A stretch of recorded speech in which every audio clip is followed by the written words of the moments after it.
Take a look at the formula bar, which displays the contents of cell A4. As you can see, the cell A4 contains a formula that sums up the values of the cells A1, A2, and A3. The result 7 is shown in cell A4. Now, I will delete cell A2, which is part of the formula in cell A4.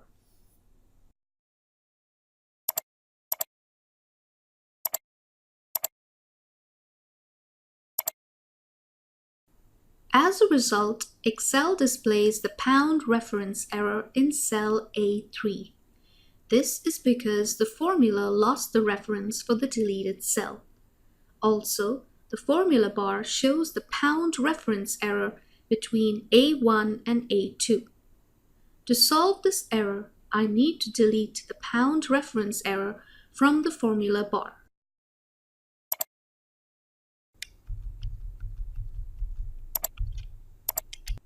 Now, Excel no longer displays the pound reference error. In general, the pound reference error is shown when a formula loses the reference of one of its variables.